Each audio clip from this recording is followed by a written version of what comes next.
मैं सच बोलूँगा फिर भी हार जाऊँगा, वो झूठ बोलेगा और लाजवाब कर देगा।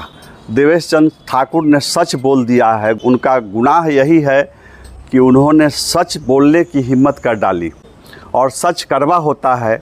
जाहिर सी वजह है कि पटना से दिल्ली तक, सीतामढ़ी से मुजफ्फरपुर तक बवाल मचा हुआ है देवेश चंद ठाकुर के बयान पर कि अब अगर उनके पास कोई मुस्लिम समाज के लोग आएंगे, यादव समाज के लोग आएंगे, तो वे उन्हें चाय पिलाएंगे, उन्हें मिठाई तो खिलाएंगे, लेकिन उनका कोई व्यक्तिगत काम नहीं करेंगे। उनका कहना है कि उनके क्षेत्र में कुशवाहा समाज के भी वोट बटे हैं और वैश्य समाज के भी वोट बटे।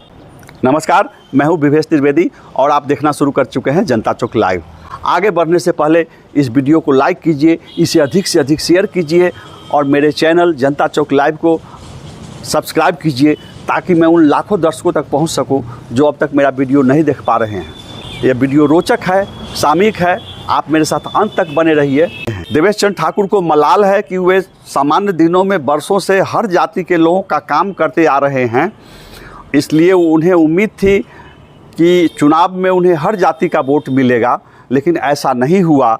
उन्हें मुस्लिम वोट नहीं मिले, यादव वोट नहीं मिले, कुशवाहा समाज के भी वोट बटे और वैश्य समाज के भी वोट बटे, इसलिए वे आहत हैं और आहत होकर उन्होंने सच कह दिया है। हालांकि एक बात मैं पहले बता दूं कि देवेश चंद ठाकुर ने स्पष्ट किया है कि वे सार्वजनिक काम जरूर करेंगे, लेकिन यादव समाज के किसी व्यक्ति का, मुस्लिम समाज के किसी व्यक्ति का व्यक्तिगत काम नहीं करेंगे। वे चाहते तो झूठ बोल सकते थे, वे चाहते तो चुप हो सकते थे, जैसे आज के राजनेता करते हैं। राजनेता के मुंह में राम, बगल में छुरी होती है, वे कहते कुछ और हैं, करते कुछ और हैं। लेकिन देवेश चंद ठाकुर जैसे नेता ने सच कहने की हिम्मत कर डाली है और सच लोगों को बुरा लग रहा है। कुछ लोग देवेश चंद ठाकुर द्वारा यादव का नाम लिए जाने पर, मुस्लिम का नाम लिए जाने पर, वैश्य का नाम लिए जाने पर, कुशवाहा का नाम लिए जाने पर आपत्ति कर सकते हैं कि सांसद होकर जाति का नाम ले रहे हैं। ये अपने आप में विडंबना है, हास्यास्पद है। जब हम जाति के आधार पर सर्वेक्षण कराते हैं, जब हम जाति रटते रहते हैं, हम जब जाति के आधार पर टिकट बांटते हैं, हम जाति के आधार पर, खानदान के आधार पर टिकट बांटते हैं और जातीय सर्वेक्षण कराते हैं, उस समय तो कोई आवाज़ नहीं उठता है कि जातीय सर्वेक्षण नहीं कराया जाए।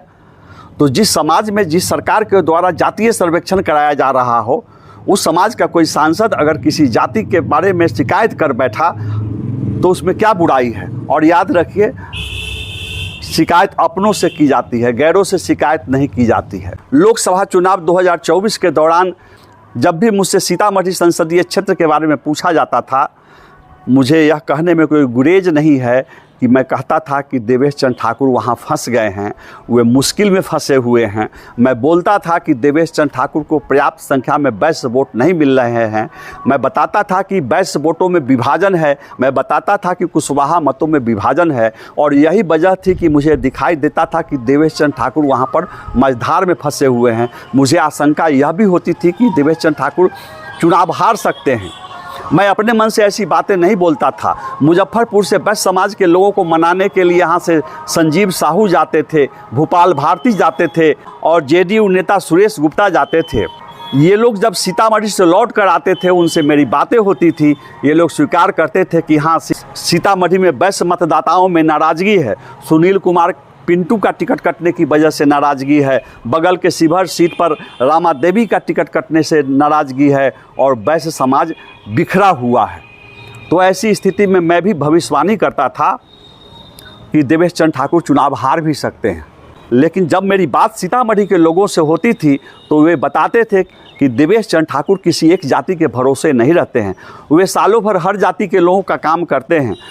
लोग बताते थे कि देवेश चंद ठाकुर मुसलमानों का भी काम करते हैं, 20-25% मुसलमान देवेश चंद ठाकुर को वोट देंगे, ऐसे दावे किए जाते थे। इसलिए देवेश चंद ठाकुर को भी उम्मीद थी कि उन्हें मुसलमानों के भी वोट मिलेंगे, काम के आधार पर उन्हें यादवों के भी वोट मिलेंगे।